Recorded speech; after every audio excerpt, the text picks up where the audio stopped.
uma feliz escolha podermos estar aqui reunidos para falarmos do Evangelho, para falarmos do nosso querido Mestre, né?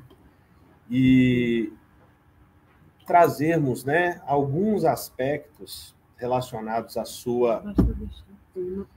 sua passagem aqui conosco, né? E as diversas caminhadas que foram feitas, né, nas Escrituras, através dos relatos que nós temos das Escrituras, diversos momentos, diversas passagens em que pessoas caminharam com Jesus, né? Diversas passagens em que Jesus chamou pessoas, tanto coletivamente quanto individualmente, para caminharem com ele, né? E todos esses ensinamentos que nos foram deixados, trazidos e deixados por ele, ao longo de tanto tempo, e até os dias de hoje, onde nós nos encontramos ainda nessa caminhada, né? Alguns mais próximos dele, outros nem tanto, alguns mais vacilantes, outros mais confiantes, né? Então, o Ayrton nos sugeriu esse tema para nós trabalharmos nessa noite, e que, quando ele me comunicou, né, eu fiquei muito feliz e achei que frutificaria muito bem, né, em vários aspectos, a começar pelo tanto de informação que a gente começou a levantar e foi buscar, né, a respeito do assunto. E em algumas dessas passagens que nós vamos comentar e relatar aqui hoje, né, como nós pudemos ir a fundo em algumas delas e extrair conhecimentos que até então eu não tinha tido a oportunidade de observar, né? Então, é uma alegria muito grande, mais uma vez, agradecemos a casa nessa semana de muita alegria para nós, né? Comemorando mais um aniversário do KSSF, podermos fazer parte desse encontro nessa noite. Tá? Boa noite a todos, pessoal online, pessoal que está aqui presencial. É um grande prazer estar aqui com vocês, conversando, e um desafio. Primeiro, porque eu estou do lado dos grandes oradores aqui da casa, e segundo, porque, conversando ainda antes da nossa palestra, nos bastidores, né, com o Zito, com o Walter, com a Marisa, essa casa vai comemorar 20 anos, e nós que chegamos praticamente juntos aqui, né, pegamos ela pronta, mas para que a gente chegasse nesse ponto onde ela esteja pronta, mas claro, ainda sempre há o que fazer, muitos deram a sua vida e trabalharam muito para que toda essa estrutura tivesse aqui para a gente, né? Então a minha missão ainda é bem fácil, que é só chegar e falar, né? E olha como eu falo bastante, né? Mas muitos aqui trabalhavam, como o Zito, o Walter, trabalharam, e todos, né? Trabalhavam o dia inteiro e depois vinham passar quase a noite toda para montar isso aqui para a gente. Isso aqui é uma bênção, né? Então, o meu agradecimento a todos que contribuíram para isso. E tem muito a ver isso que eu estou falando com o nosso tema.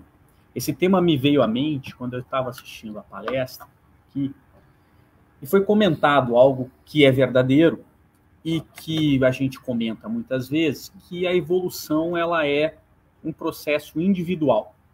De fato, ninguém pode evoluir pelos outros, né? A gente só consegue evoluir por nós mesmos. Então, todos os dias aparando as nossas arestas e tudo mais. Mas, embora a gente tenha esse processo evolutivo individualizado, a gente se aproveita das experiências de todas as pessoas que estão ao nosso redor, que nos fortalecem, que nos dão exemplos bons e ruins. Eu sempre costumo até brincar que ninguém é tão ruim que não sirva ao menos de mau exemplo, né? Então, alguns dão pelo menos um mau exemplo, né? Como não seguir. Mas existe um que estará sempre do nosso lado. E é isso que me chamou a atenção. Então, embora a nossa evolução ela seja individual, Cristo estará sempre conosco.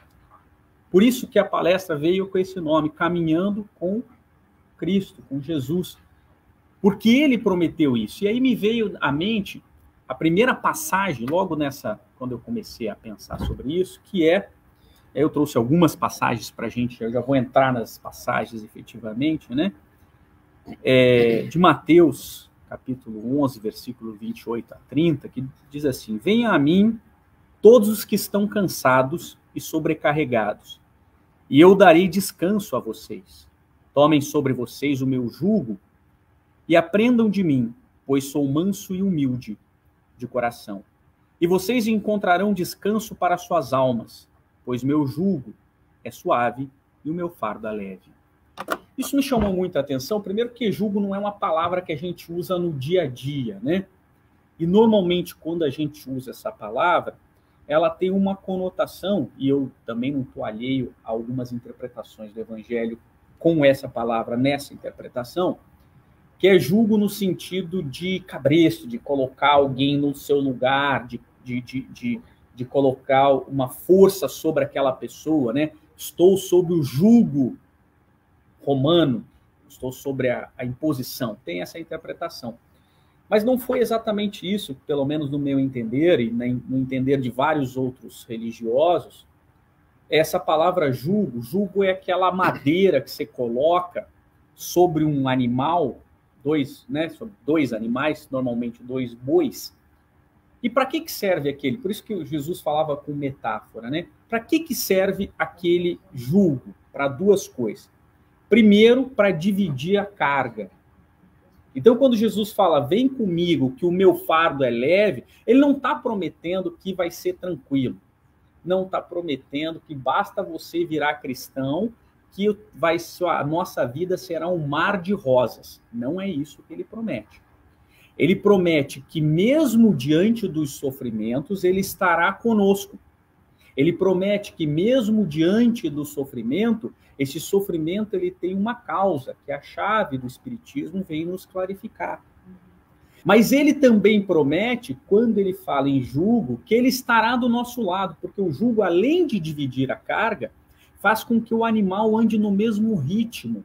Então, você tem o carro de boi, ao colocar o jugo, faz com que aqueles 2 animais, ainda que tenham forças diferentes, eles puxem aquele fardo juntos e no mesmo ritmo. Então, isso é fundamental para que a gente possa entender o que é o cristianismo, né? Que Jesus estará caminhando, é isso que ele quer dizer, junto conosco e no nosso passo, porque ele já está muito na nossa frente.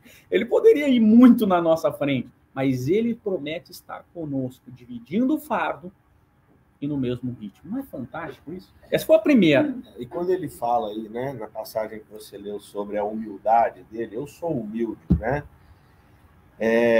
Na verdade, ele estará e sempre esteve, sim, né? Porque se nós fizermos aqui uma reflexão rápida a respeito da nossa caminhada, da nossa história enquanto humanidade sobre a Terra, nós vamos chegar lá atrás, alguns bilhões de anos, né, com a formação do planeta e com a designação de Jesus como governador espiritual do nosso planeta, né, que tudo que viria pela frente já estava previsto, já estava planejado.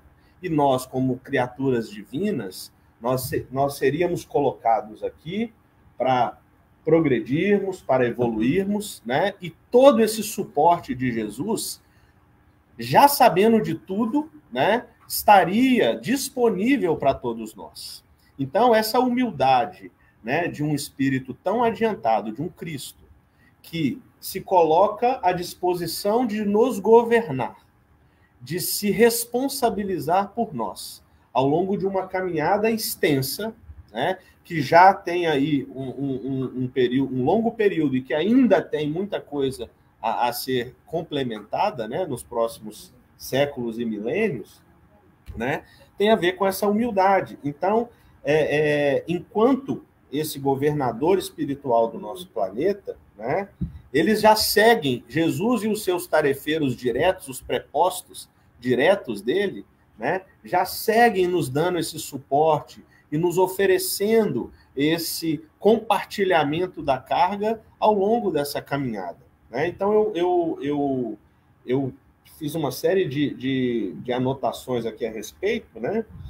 E aí, só para fechar essa minha fala aqui, a verdade é que esse modelo e guia, né, para nós, sempre foi caminhar na direção dessa expansão de consciência, né? Nós obedecemos uma evolução e um progresso que demanda tempo, que demanda paciência, que demanda atravessar diversos obstáculos antes de chegarmos aos graus maiores de perfeição, né?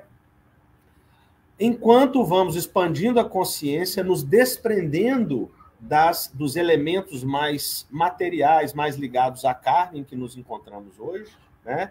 Para libertarmos o espírito e alcançarmos o amor genuíno, né? E o Ayrton acredito que vai falar alguma coisa em algumas das passagens. Se nós pegarmos e analisarmos, nós vamos ver que isso vem acontecendo desde Abraão, né? Desde épocas e eras bem anteriores à nossa, né? Passando pela vinda do Cristo e que ainda acontecerão nos anos seguintes, que ainda temos a percorrer aqui. Essa metáfora é muito boa do caminho, né? Porque tudo bem, a gente pode estar com o jugo, né? A gente pode estar dividindo o fardo, mas não necessariamente a gente está indo para o lugar certo, né? Com alguém. E Jesus nos promete que vai nos levar para o lugar certo, porque Ele é o caminho, a verdade e a vida, e ninguém chega ao Pai senão por Ele, né? E essa passagem é muito interessante. Então a gente está, além de dividindo o fardo, ele no mesmo ritmo, indo para o lugar certo. E essa ideia do caminho é uma metáfora muito utilizada desde o Velho Testamento, como o Rafa coloca. Então, quando você pega lá, eu e o Êxodo, né? Estou com essa questão do Êxodo, enquanto eu não terminar esse Êxodo, eu estou há 6 meses estudando o livro do Êxodo, né? Então, existem várias coisas que vão aparecendo. E que aquele que acha... A caminhada do Êxodo é longa. A caminhada, né? Do Êxodo são 40 anos. 40. Eu estou só 6 meses, né? E o Êxodo, aquele que lê o livro de Êxodo e achar que o livro de Êxodo é a saída do Egito do povo de Israel para chegar em Jerusalém, está vendo superficialmente a passagem, né? Há algo muito mais profundo ali, que é a saída do Egito, do Mitzra, o estreito, em hebraico, Mitzra, o estreito, e para chegar a Canaã, a terra prometida, que este caminho, e é por isso que Jesus faz essa analogia, eu sou o caminho para Canaã, eu sou o caminho, por isso que há uma analogia para entender muito o cristianismo, é necessário a gente entender, porque as metáforas utilizadas por Jesus são as metáforas trazidas no Velho Testamento. Então, quando ele fala que ele é o Cordeiro imolado de Deus e que ele remete toda a Páscoa, né? Então, e aí você começa a ver todo esse caminho que Jesus vai percorrer para o lugar certo. Para onde? Para Canaã, para nossa Canaã. Mas não a física Canaã, a Jerusalém, que está lá, muitas vezes em conflito. A Jerusalém de verdade, a Canaã de verdade, o mundo prometido. E, na verdade, essa metáfora do Êxodo e essa metáfora que Jesus utiliza do caminho não é para o mundo de regeneração. Ele já está dando a dica que é ser espírito puro. Ele é o caminho para ser espírito puro. E que ele estará conosco nesse caminho. Então isso é genial. Como? Porque ele é o caminho. Ele vai dizer, ele vai falar assim, olha, eu sou o caminho, a verdade e a vida. Ninguém chega ao Pai senão por mim. Então, nessa toada, todos os ensinamentos trazidos por Jesus são formas de chegarmos, roteiros, mapas, para que a gente possa chegar a Canaã, chegar a Espírito Puro. E ele conosco. Exatamente. Depois eu falo mais sobre isso. Pode falar. Posso falar? Porque o Rafa deu a bola. Não, é porque eu já estou preparando aqui uma fala para quando você finalizar essa parte. E o Rafa deu a bola do modelo e guia, porque isso é a chave trazida por Kardec, porque Kardec faz a pergunta. Porque muitas vezes Jesus é o modelo e guia, Ele só é o modelo e guia porque o Kardec perguntou desse jeito. Essa é a genialidade de Kardec. Ele fala assim, qual é o tipo mais perfeito? Questão 625 do Livro dos Espíritos. Qual é o tipo mais perfeito que Deus tem oferecido ao homem para lhe servir de guia e modelo? E a resposta é simples, Jesus. E eu gosto desse modelo e guia pelo seguinte, porque modelo a gente tá ali, né? A gente entende que se a gente seguir aquele modelo, aquele molde, aquele espaço, aqueles ensinamentos, nós estamos no caminho. Mas eu gosto da expressão guia, porque guia também nos remete à ideia de estar conosco.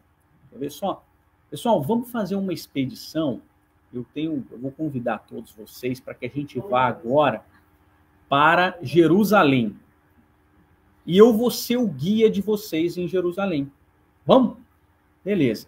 Pô, Jerusalém tem a Jerusalém Nova, tem a Jerusalém Velha, tem aonde supostamente Jesus teria sido martirizado, tem parari, parará. E aí o Rafa fala, poxa, Ayrton, que legal, cara, você já foi para Jerusalém? Não. Então, peraí. Você está se propondo a ser o nosso guia e você nunca foi? Não, é a minha primeira vez. Mas eu vou estudar um mapa, eu sou um cara estudioso e tal. O que vocês vão achar? Eu falo assim, olha, legal, eu acredito que você é um cara estudioso, eu acredito. Mas vamos perguntar para alguém que já foi? É por isso que Jesus ele é o nosso guia para ser espírito puro, porque ele já foi. Ele já está lá. Ele é o nosso guia porque ele falou assim, não, então, sabe a Jerusalém? Eu já fui tantas vezes lá, e aí a gente entende a metáfora de Jacó, da escada de Jacó, quando você vai lá estudar também a Gênesis, aí não é no Êxodo, é lá no Gênesis, a escada de Jacó, que os espíritos sobem, mas os anjos sobem e descem. É isso. É Jesus vindo aqui para descer conosco, para nos ensinar a subir, para ser o nosso guia. Mais do que só o modelo, ser o nosso guia, porque só pode ser guia quem conhece, quem já foi, quem está lá e vai nos pegar e nos guiar. Eu gosto muito quando você fala dessa questão, né, de não analisar superficialmente o êxodo da saída do Egito para a Terra Prometida, do ponto de vista literal, né? Porque uma das principais propostas da doutrina espírita é que a gente desenvolva ou elabore a nossa fé de maneira raciocinada, né? Então, nada do que é dito aqui é a verdade e ponto final. Tudo que é dito aqui é mais um compartilhamento de informações para que a gente possa discutir, para que você, buscando as suas fontes, chegue às suas conclusões. Então, é muito interessante porque a gente, não vendo apenas dessa forma como um trajeto do Egito a Jerusalém, né, nós podemos trabalhar essa ideia dessa terra prometida como o nosso próprio íntimo, né? Alcançar essa verdade, essa vida que Jesus propõe quando ele fala eu sou o caminho, verdade e a vida, como nós alcançando interiormente a nossa perfeição, a nossa reforma, a nossa melhoria, né? Então, eu acho isso muito interessante. Tanto que, né, nós sabemos, por causa da doutrina, por causa das informações trazidas pelos espíritos, que Jesus é o governador do planeta e que tudo que acontecia lá no Antigo Testamento, né, nas narrativas de Abraão, de Moisés, dos profetas e etc., por trás de todas aquelas inspirações divinas ou de todos aqueles momentos em que se fazia referência a Deus, ou eu falei com Deus, ou Deus falou comigo, ou que foi relatado como, por exemplo, aqui em Levítico, né? Pratiquem as minhas ordenanças, obedeçam aos meus decretos e sigam-nos. Eu sou o Senhor, o Deus de vocês. Nós sabemos que quem estava no controle ali era Jesus, né? Então, todas esses ensinamentos, todas essas informações que foram passadas para nós já há alguns milhares de anos, de diversas maneiras, muitas delas até através de comunicações mediúnicas, né? Jesus estava ali por trás, ou alguém enviado por ele diretamente estava ali por trás, né? E aí nós podemos entender que aquela literalidade lá de algumas passagens das Escrituras já não cabem mais hoje para nós, quando nós temos a condição de ampliar o discernimento, de ampliar o entendimento. Tanto que quando ele fala das ordenanças que ele faz como Deus, ele fala, não pratiquem determinadas coisas, inclusive as que praticam em Canaã. Uhum. Né? Porque em Canaã eles praticam coisas que não são do meu agrado. Né? Então, se você pensar que é só sair do Egito e chegar em Canaã e aí continuar ali com tudo que está acontecendo, você automaticamente vai estar incorrendo em atitudes que já vão contra, né, o que Deus esperaria de nós. Exato. Eu costumo fazer muitas brincadeiras, né? Se você para que a gente possa visualizar que as coisas não podem ser interpretadas superficialmente. Na saída do Êxodo, por exemplo, nesse caminho, Moisés demora 40 anos para chegar. Se a gente colocar no Google Earth, no Google Maps ali, a pé, dá uns 7 dias. 7, 8 dias. O cara demorou 40 anos. Ele é o pior guia que existe. E pior, porque Deus é o pior GPS que existe. Porque Deus falou que, como chama, estaria à frente guiando o povo escolhido. Então, não dá para acreditar que Deus não sabia onde ele queria chegar. Ou a gente faz uma interpretação um pouco mais elaborada e que a gente visualiza que 40 anos, principalmente para aquela época, é uma vida inteira de uma pessoa. Então é necessário que de uma vida inteira você transpasse para percorrer aquele caminho com as dificuldades, com a fé, com vários momentos. Só que aí vem Jesus e muda um paradigma e fala assim, olha, você pode chegar mais rápido. Eu posso ser o cara que faz você chegar numa única vida. E a gente tem exemplos na história de quantos espíritos que deram um salto quântico, né, na sua jornada evolutiva. Por quê? Porque tiveram acesso a esses ensinamentos de Jesus. Pedro, Paulo de Tarso, Maria Madalena, tantos homens, e tantos anônimos, que aproveitaram dessas lições trazidas pelo mestre para dar esse salto, esse convite que a gente vai que Jesus nos faz e que nos demonstra que é possível. É possível você fazer essa jornada que outrora demorou 40 anos simbolicamente numa única encarnação, desde que você siga as lições trazidas. Por que ele disse? Aí eu trago uma outra passagem em João 8, 12. Falando novamente ao povo, Jesus disse, eu sou a luz do mundo. Quem me segue nunca andará em trevas, mas terá a luz da vida. Olha que promessa maravilhosa. Imagina a gente no escuro, no breu, porque naquela época o escuro era escuro mesmo, a noite era noite mesmo. E ele fala assim, eu sou a luz do mundo. Aquele que me segue nunca mais vai andar nas trevas. Isso é uma promessa fantástica de Jesus. E ele exatamente vem nos mostrar esse caminho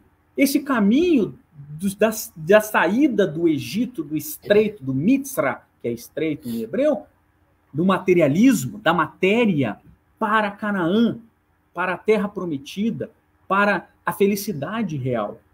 Então, e numa única encarnação. Só que acho que o espírito puro, ele gosta de sofrimento, ele gosta de estar ali com o povo, sofrendo, né? Imagina, Jesus devia ter tanta coisa boa para fazer, mas ele está aqui com a gente, carregando o jugo conosco. Não é espetacular como a felicidade em servir? E talvez essa seja a chave, né? Lembrando que, né, o convite foi feito por Jesus em diversas ocasiões, né? especificamente para alguns, diretamente para alguns, em alguns outros casos, coletivamente, né? Quando ele chegava e falava para a multidão, né? Quem tiver aí a fim de me seguir, vem comigo, né? Mas que é crucial e que vai cair na primeira proposta de reflexão que eu trouxe para a gente hoje, que é o seguinte: ao mesmo tempo, a misericórdia de Deus é tão grande que nos concede o livre-arbítrio, né? E muitos dos que foram, e alguns dos que foram chamados, aceitaram esse convite, mas alguns outros também optaram, tomaram a decisão equivocada de não aceitar, né? Haja visto o nosso querido Emmanuel, né? Né? Que enquanto Públio Lentulus, né? Na obra Há 2000 anos, teve a oportunidade, naquela tarde, às margens do Tiberíades, de se encontrar, né, com Jesus. E é muito interessante, porque eu vinha assistindo uma palestra do Arthur Valadares, e ele falava sobre isso. Aquele não foi, vamos ampliar, vamos visualizar a cena, mas ampliar as nossas mentes. Não apenas o encontro de corpos, mas uma oportunidade do encontro de almas, né? Onde Jesus estende a mão para ele e Públio Lentulus, né? Na sua vaidade, no seu orgulho, né? Do alto da sua posição de senador romano, né? Decide que não quer caminhar com Jesus naquele momento. E aí o resultado disso são vários séculos, né? Várias outras obras nos contando como Emmanuel precisou, né, se reajustar na sua caminhada, né? Então, a primeira reflexão que eu coloquei aqui para nós nessa noite é a seguinte: qual é a nossa proposta de caminhada com o Cristo, né? O que nós pretendemos e o que temos feito para caminhar com Ele quando nos proclamamos cristãos? Porque existe uma diferença entre seguir cristãos para seguir o Cristo, né? Haja visto que existem muitos cristãos por aí, né, em diversas denominações, diferentes denominações, que falam e fazem exatamente o contrário aos ensinamentos do Cristo. Mas ainda assim, muitos estão ali seguindo esses cristãos, né? Então, existe essa diferença entre seguir cristãos e seguir o Cristo. E é aí que nós vamos nos lapidando e nos ajustando a essa caminhada ao lado do Mestre. Você me fez lembrar dessa passagem. Essa passagem é belíssima, eu vou fazer mais ou menos de cabeça assim. Quando Jesus encontra, né, Públio Lentulus, e Jesus fala assim: eu não estou aqui, já começa dando um esporro no Públio Lentulus, né? Eu não estou aqui diante do seu orgulho e da sua posição hierárquica. Estou aqui pela fé de sua esposa, que consegue a fé, um raio de fé, né? Ele usa essa expressão, um raio de fé consegue transbordar séculos de sofrimento. Mas estou aqui para curar sua filha pela fé da sua esposa e tal.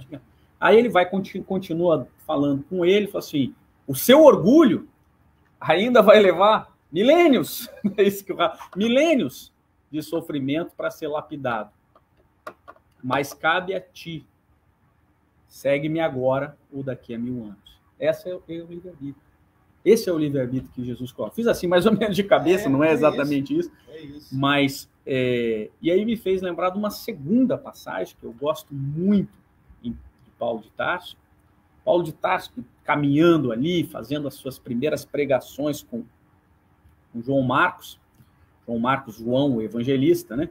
Ainda menino, seguindo ali com ele e tal. Chega uma hora que ele não aguenta, né? Imagina, Paulo, com aquela energia de Paulo e tal. E aí João Marcos pede para sair, né? Pede para sair. E aí o Paulo falou: não, beleza. Ele vira para João Marcos e fala assim: só lembra uma coisa. A caminhada para Deus é feita em fileiras. aquele que recusa terá que chegar por si próprio. Isso é uma coisa maravilhosa.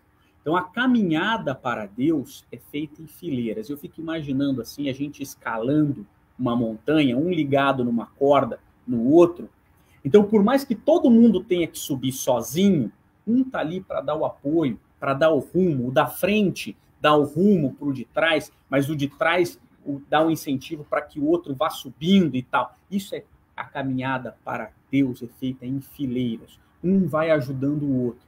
Mas aquele que resolve sair da fileira vai ter que chegar lá por si próprio, seguindo os seus próprios desafios. Então é escolha. A gente pode escolher ir em fileira junto com Cristo, ou a gente pode escolher ir sozinho. Embora Cristo esteja conosco, porque ele vai estar com todos, isso não tenho dúvida. Ele estará conosco, estará com o pior dos bandidos que você possa imaginar dentro de um presídio, está lá Jesus com ele também. Não se iludam que ele só gosta da gente. Até porque ele prometeu isso. Nenhuma de minhas ovelhas se perderá. Se nenhuma de minhas ovelhas se perderá, se uma se perder, ele está mentindo. Então, ou Jesus está mentindo, eu gosto de ser lógico, ou Jesus está mentindo, ou ele está falando a verdade. Se ele está falando a verdade, nenhuma das ovelhas vai se perder. Ela pode estar momentaneamente perdida por vislumbrar algo, o caminho errado, mas ela vai ter que se encontrar. Seja agora ou daqui a 1000 anos. E aí me veio aqui a passagem em João, no capítulo 12, versículo 26, onde Jesus disse: quem me serve precisa seguir-me, e onde estou, o meu servo também estará. Aquele que me serve, meu Pai o honrará. E aí eu pergunto, quando nós tomamos a decisão certa de realmente seguir o Cristo, né, essa honra de Deus para conosco, vocês concordam que ela é infalível? Não há obstáculo que não podemos transpor, né? Não há sofrimento que possa nos abalar definitivamente e perpetuamente, né? Então, tudo vai residir na escolha. Tudo vai residir em utilizar o nosso livre-arbítrio para fazer a escolha certa. E também cabe lembrar que existem, né, diferenças entre o cristão que espera, né, e o cristão que esperança. Porque esperar é um verbo, esperançar é outro. O verdadeiro cristão esperança e não espera, porque quando nós esperamos, nós estamos colocando a responsabilidade e as ações, né, na mão do outro, na mão de Cristo, né? Jesus, eu espero que hoje dê tudo certo. Você senta e espera, de braços cruzados, né? Mas quando você esperança, você vai atrás, você batalha, você persiste, né? Você faz por merecer, né, alcançar uma graça, né, e ser honrado pelo Pai, como Jesus nos diz. É muito, muito bom essa definição, porque quando a gente coloca essa definição do esperançar na concepção dos ensinamentos espíritas, em que hoje é um dia da nossa longa vida eterna, né? Então toda essa encarnação, ela é um dia, um momento dessa nossa existência. Quando a gente coloca isso em perspectiva, os problemas eles tomam uma dimensão um pouquinho diferente, né? De que todas as dificuldades, em todas as dificuldades, Cristo está conosco, que em todos os momentos tem uma causa, né? E aí Kardec é fantástico, né? De vários aspectos. Eu sou um admirador de Kardec, mas O Evangelho segundo o Espiritismo tem um capítulo próprio sobre bem-aventurados os aflitos, chama-se Bem-aventurados os aflitos, em que ele vai desenvolvendo, né, toda essa lógica de sofrimento. E o sofrimento ele tem que ter uma causa, ou então Deus é carrasco. Ou Deus é carrasco, ou o sofrimento tem uma causa. Se Deus não é o carrasco, então essa causa dela deve ser dessa encarnação ou de encarnações anteriores. E quando a gente coloca o sofrimento dentro dessa perspectiva, a gente começa a visualizar que tudo é para o nosso bem, por mais que não pareça. Isso não significa que não doa. Esse é o grande ponto. Porque eu sempre costumo dizer que o Espiritismo ele é o consolador prometido, ele não é o anador prometido. Anador é aquilo que tira a dor. Ele não é isso. Consolador é consolar na dor, é te dar um conforto, porque existem problemas, existem situações da nossa vida que nada vai tirar aquela dor. Uma mãe que perde um filho, como que você retira a dor dessa pessoa? Retira. Só vai retirar a dor quando essa pessoa reencontrar aquele ente querido e amado, aquele filho amado. Então, como é que você consola? Você dizendo que tudo tem uma causa. Eu não sei qual é a causa desse sofrimento, mas se nós acreditamos em um Deus justo e misericordioso, este momento ele serve para que a gente expurgue alguma coisa, para que a gente passe, né? E aí, muitas vezes a gente fala assim, qual é o remédio para essa dor? Emmanuel fala isso, né? Qual o remédio para essa dor? Ele fala, não, a dor é o remédio. A dor é o remédio. Ele já está sendo medicado. E quando a gente coloca, não que seja fácil em todos os momentos, mas quando a gente coloca isso em perspectiva na nossa vida, todos os problemas, todas as dificuldades vão tomar um peso diferente, né? Acho que esse é o grande ponto da caminhada com Cristo. E quando nós nós alcançamos esse entendimento, né? Nós estamos buscando nos aproximar do Cristo ou da caminhada mais próximo dele. E aí vai ter gente que vai dizer, né? Eu estava vendo aqui várias passagens onde nós temos o chamado direto de Jesus, quando ele vai a Zebedeu para convidar João e Tiago, quando ele vai a Pedro e André, quando ele passa por Filipe, né? E de forma arrebatadora simplesmente olha e fala, siga-me, né? E todos eles vão ali, né? Certos de que estão fazendo a escolha nessa caminhada que vai realmente mudar, né, a trajetória deles. Muitas vezes nós vamos pensar que não recebemos ainda o nosso chamado, o convite, né? E eu sou quase capaz de apostar que Jesus não vai voltar aqui para chamar nenhum de nós, né? Se ele já chamou algum dia, nós perdemos a chance de aceitar o convite, como foi o caso de Públio Lentulus. Então, assim, mas na nossa ampliação de consciência atual, no nosso nível de compartilhamento das informações, quer seja dentro da Casa Espírita ou em outros livros, em outras obras, né? O Evangelho nos convida. O Evangelho faz esse convite para nós diariamente, né? Então, se Jesus, através do Evangelho, está nos fazendo esse convite, falta agora nós fazermos a nossa parte e tomarmos a decisão, né? Eu não tinha conhecimento ainda do que o Arthur Valadares chamou de gradações do Evangelho. Então, ele fala que o Evangelho tem 3 gradações: as multidões, os discípulos e os apóstolos, né? Se nós pegarmos e avaliarmos todas as passagens, né, em que Jesus estava, né, comungando com o povo os seus ensinamentos, você tinha nas multidões aqueles que vinham para se beneficiar imediatamente, né, de alguma forma, do que Jesus tinha para oferecer. mas imediatamente após serem curados ou serem beneficiados, eles se afastavam e se desviavam do caminho, né? Ao passo que outros discípulos escolhiam seguir com Jesus, né? Escolhiam, na maior parte dos momentos, abrigar Jesus e os seus ensinamentos refletidos nas suas próprias ações, que é o que alguns de nós está conseguindo, talvez, alcançar nesse dado momento da nossa caminhada. E, finalmente, depois do discípulo, você tem o apóstolo.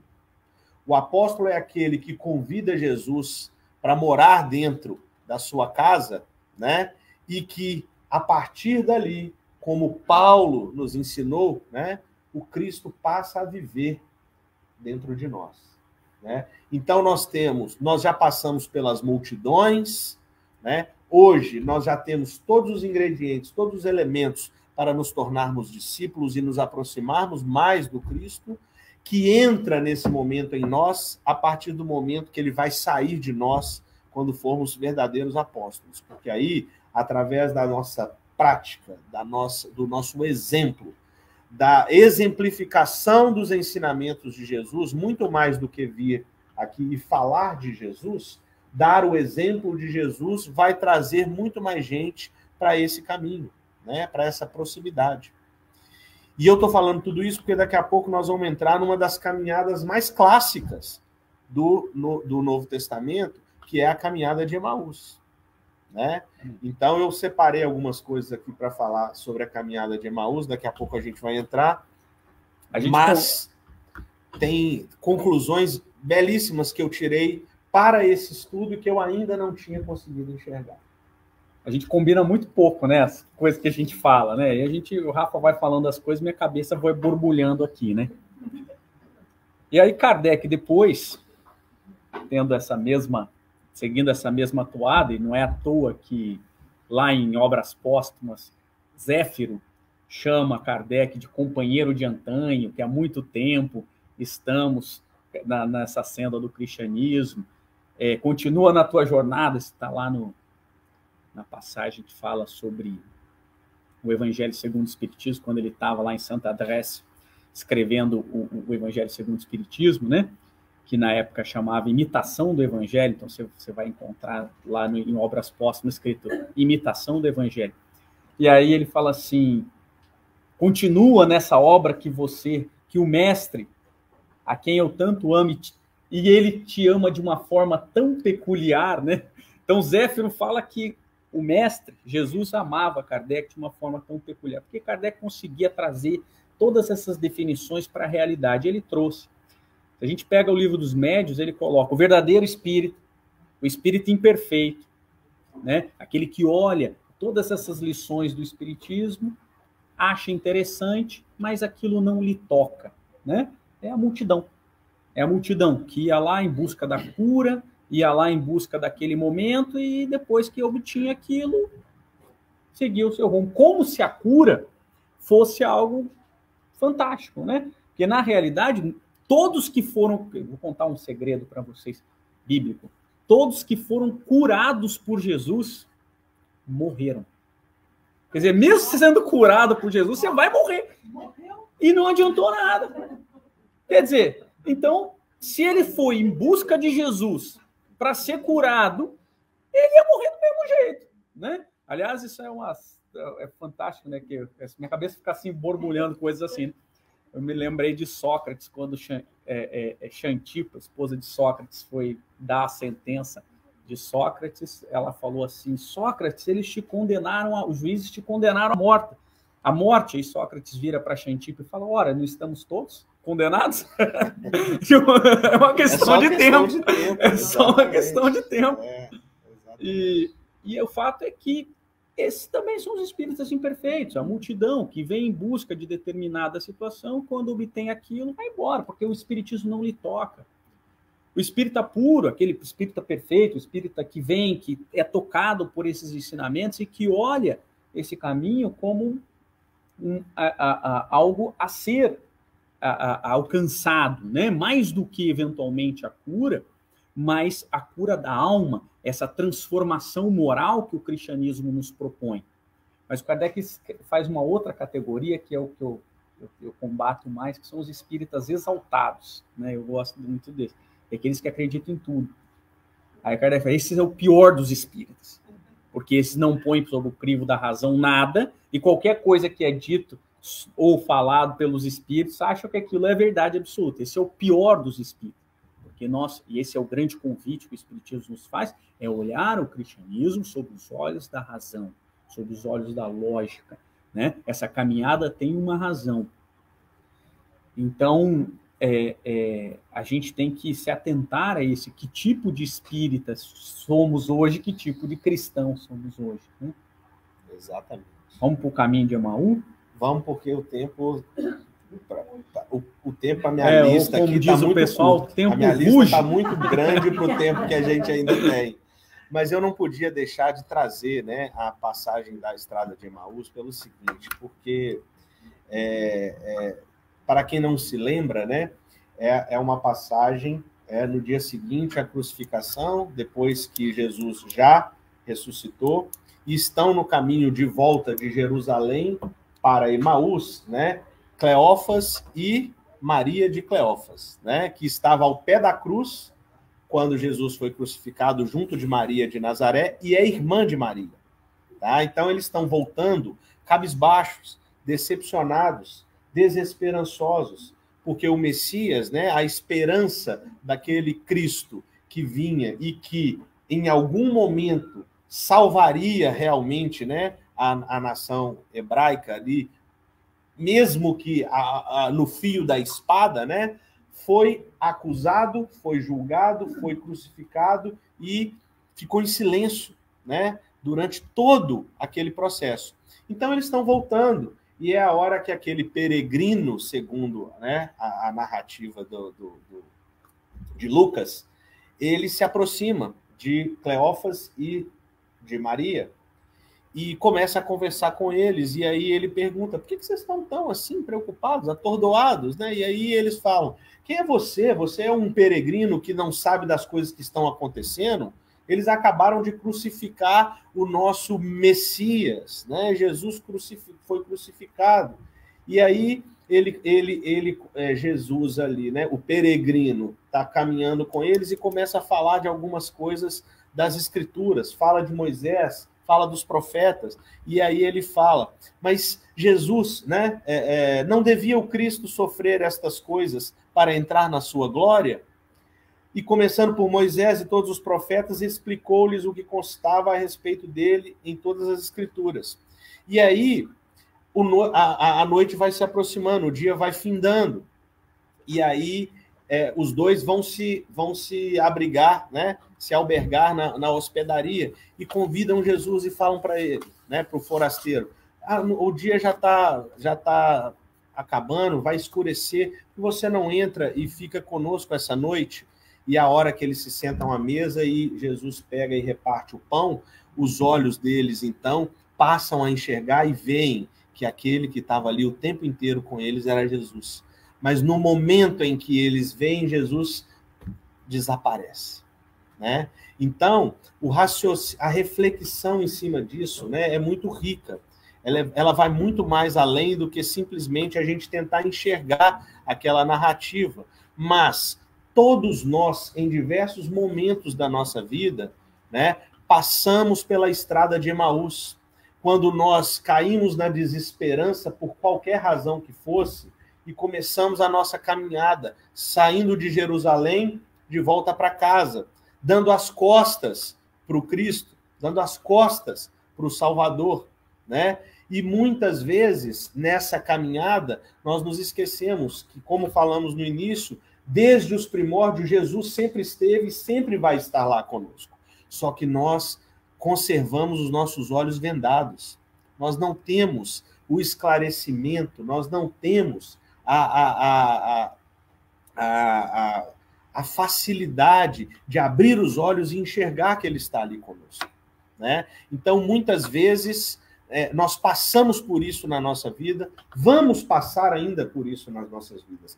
Mas aí eu lembro, quando muitos de nós, naqueles momentos de desespero em que pensamos que nada mais podia ser feito, nenhuma solução mais havia para uma determinada situação, e de repente aparece alguma coisa na nossa frente, aparece alguém, né? Aparece algo inesperadamente, mas que nos traz de volta para esse albergue, onde nós podemos, então, convidar Jesus para entrar, né? E para passar a noite, se abrigar conosco, né? Para que nós possamos dar esse passo de simplesmente uma pessoa da multidão para nos tornarmos o verdadeiro discípulo. Você imagina, né? Eu fico sempre tentando remeter àquela ideia do que estava acontecendo naquele tempo, né? Não existia ninguém que não tomasse contato com Jesus que não tivesse a certeza absoluta que ele, no mínimo, era diferente. Bem diferente, né? Aliás, nós não vemos muitas pessoas mandando um aleijado levantar e ele levantar, né? Pegar o cego abriu os olhos e ele abriu os olhos. Então já era meio diferente, né? Os discípulos e aqueles que seguiam Jesus tinham certeza absoluta, né? Ainda que fosse difícil pela cultura. A gente tem que lembrar que é uma cultura de 2000 anos acreditando na vinda de um Messias e normalmente se acreditando na vinda de um Messias guerreiro, né? Um novo rei Davi que ia libertar o povo escolhido do jugo, agora nessa outra expressão de jugo, do Império Romano. Os pagãos, né, que cultuavam César como um deus, né? Era uma coisa, mas o primeiro mandamento, quer dizer, na verdade é o segundo, que é não fazer imagem de Deus, servia uma moeda com César, né? Essa era a imagem de Deus. Então era muito difícil para aquele povo ser subjugado pelo Império Romano.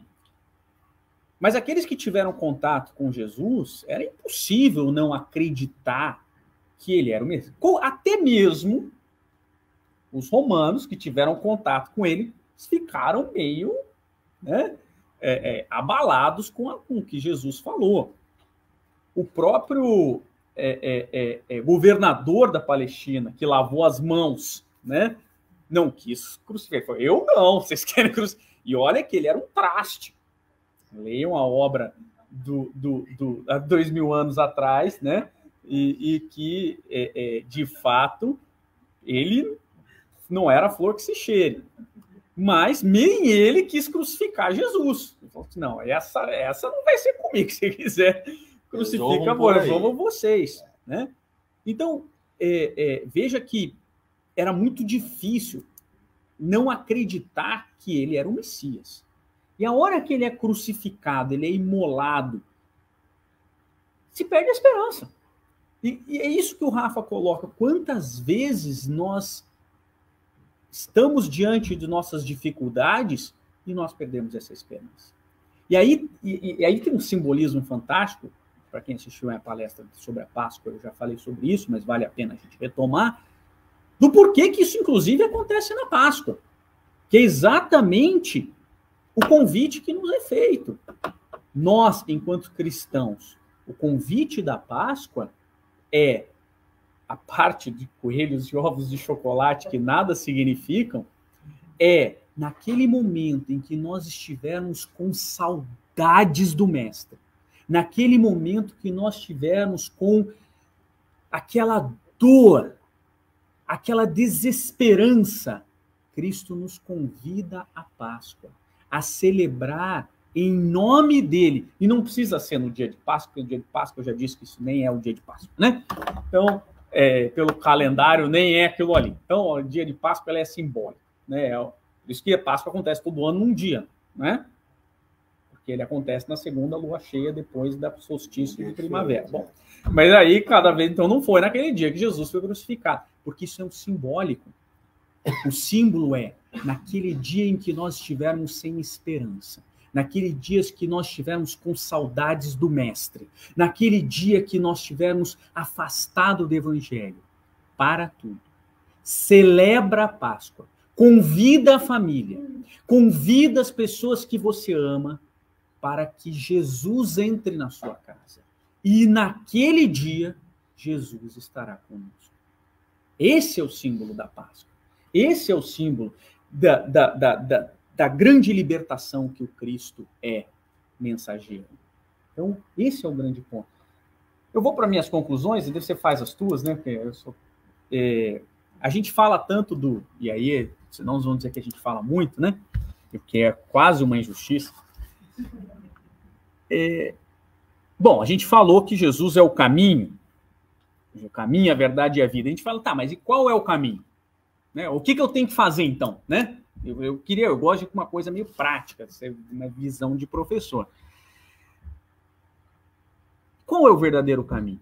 Bom, Kardec sintetizou isso numa frase fantástica, mas ele também deu outros roteiros. Então, o caminho é Jesus. Mas qual é o caminho de Jesus? É a caridade. Kardec nos coloca, no capítulo 15 do Evangelho segundo o Espiritismo, fora da caridade não há salvação. Então, o caminho para Canaã é o caminho da caridade. Toda a moral de Cristo, como diz Kardec, se resume na caridade e na humildade. Duas virtudes contrárias ao egoísmo e ao orgulho. Tanto que Jesus reiteradamente fala o quê? Eu trago alguns roteiros para que a gente possa seguir esse caminho, uns mapas, alguns marcos, que se a gente tiver alcançando esses marcos, estamos mais próximos de Canaã. Bem-aventurados os pobres de espírito, isto é, os humildes, porque deles é o reino dos céus. Bem-aventurados que têm puros coração, bem-aventurados que são brandos e pacíficos, bem-aventurados que são misericordiosos. Amai o vosso próximo como a vós mesmos. Fazei aos outros o que quereis que vos fizessem. Amai os vossos inimigos. Perdoai as ofensas, se quiserdes ser perdoados. Praticai o bem sem ostentação.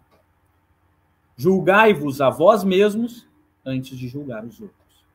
Se a gente estiver cumprindo algum desses marcos aqui, ou pelo menos próximo, né? Porque Jesus esteve, sempre está e sempre estará conosco.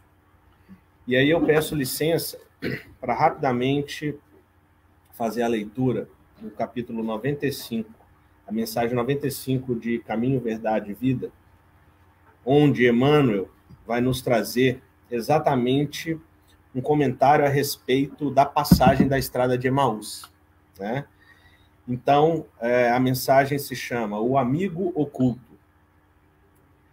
Mas os olhos deles estavam como que fechados, para que não o conhecessem. Lucas, capítulo 24, versículo 26. E Emmanuel, então, vai nos trazer que os discípulos, a caminho de Emaús, comentavam amargurados os acontecimentos terríveis do Calvário. Permaneciam sob a tormenta da angústia. A dúvida penetrava-lhes a alma, levando-os ao abatimento, à negação. Um homem desconhecido, porém, alcançou-os na estrada. Oferecia o aspecto de mísero peregrino. Sem identificar-se, esclareceu as verdades da Escritura, exaltou a cruz e o sofrimento. Ambos os companheiros que se haviam emaranhado no cipoal de contradições ingratas experimentaram agradável bem-estar, ouvindo a argumentação confortadora. Somente ao termo da viagem, sentindo-se fortalecidos no tépido ambiente da hospedaria, perceberam que o desconhecido era o mestre. Ainda existem aprendizes na estrada simbólica de Emaús, todos os dias. Atingem o evangelho e espantam-se em face dos sacrifícios necessários à eterna iluminação espiritual. Não entendem o ambiente divino da cruz e procuram paisagens mentais distantes. Entretanto, chega sempre um desconhecido que caminha ao lado dos que vacilam e fogem. Tem a forma de um viandante incompreendido, de um companheiro inesperado, de um velho generoso, de uma criança tímida. Sua voz é diferente das outras, seus esclarecimentos mais firmes, seus apelos mais doces. Quem partilha por um momento do banquete da cruz, jamais poderá olvidá-la. Muitas vezes partirá mundo afora, demorando-se nos trilhos escuros, No entanto, minuto virá em que Jesus, de maneira imprevista, busca esses viajores transviados e não os desampara enquanto não os contempla, seguros e livres, na hospedaria da confiança. Muito obrigado, uma boa noite a todos e que Deus abençoe os lares de todos vocês.